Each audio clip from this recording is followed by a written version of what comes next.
Hey, Paul here for Retro Gaming Arts, and with my two most recent videos I talked about all the different video signals there are for retro gaming, and then I also talked about which console outputs what video signal. So now what I want to do is I want to talk about how my consoles are all hooked up and which video signal I have hooked up to which TV. So I want this to hopefully be helpful to somebody if they want to go and hook up all their consoles in a crazy way like this. So I'm going to start with, I have three TVs, I'm going to start with the consoles all the way to my left. So here we have a Sony Trinitron, and this TV has S-Video and Component, and hooked up to it I have a PlayStation 1 hooked up in S-Video, and then I also have a PlayStation 2 hooked up in Component. Now moving down towards the flat screen, I have another PlayStation 2 which is hooked up in S-Video, and I also have an RGB SCART cable for it as well. Now my GameCube is in S-Video. My NES is RGB modded, and that's going to the flat screen. And then next to that is the Sega Saturn, which is hooked up in S-Video, and then my Genesis Sega CD combo is also in S-Video, and then you know, the PS4 and the PS3 are both in HDMI. And then my original Xbox is hooked up in Component. And then my N64 is RGB modded, hooked up in RGB. My Super Nintendo is hooked up in RGB. My Dreamcast uses the Akura box, so it's a VGA to HDMI adapter box. And then my TurboGrafx is RGB modded as well, using a Sega Genesis SCART cable, and that is hooked up directly to my PVM. Now everything in front of my flat screen is all hooked up to my flat screen. The only things I have going to the PVM is the TurboGrafx and the Sega Master System, which I didn't touch yet, but my Sega Master System is S-Video, and that goes to my PVM. Everything else is hooked up to the flat screen, and how I get S-Video on the flat screen is I use an S-Video switcher box going to an S-Video to HDMI box, which then goes to all my recording and capture all of that. And then how I get RGB on the flat screen is all of that goes to an SCART to HDMI box as well. And interestingly enough, my Akura box is also wired to that same box.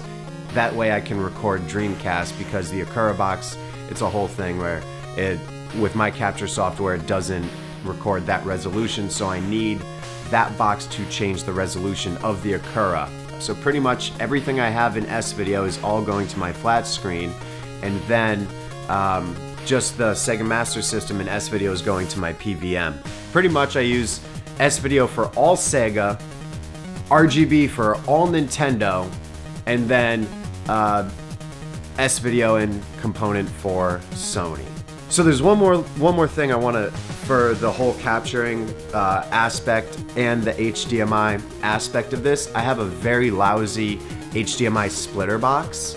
So for this lousy splitter box, what it does is it has signal degradation, where the signal doesn't look good after it's been split. When using this switcher or any low quality switcher, you're going to lose some of the signal quality. So going out of it, I have the output going to a powered HDMI splitter again, but this is a separate kind of splitter. So this splitter actually amplifies the signal so you don't lose anything from the original splitter. So this one is a 1 in 2 out powered amplified switcher, and the first one is just a 4 in 1 out. So you get 4 inputs into it and then 1 output out of it. The other one has 1 input to outputs. So essentially you would use this if you wanted to display something on 2 separate monitors. Now I'm not using it for that. I'm using it to amplify the signal. Also, side note, if you want to record PlayStation 3, it has something called HDCP protection, and this box removes that HDCP protection, allowing you to record. But wait, how's it all plugged in? So this power strip that's attached to the wall, this power strip is pretty much everything retro. The one underneath it is the flat screen TV, cable modem, and then everything Sony. And then there's a better view of my PS3. And then this switch box over here, or this power strip, is pretty much all of the switch boxes, and then also my NES. So I hope this was helpful to anybody who was kind of thinking of, you know, I want to increase my video quality of my consoles. And it's like a whole huge thing that you have to do.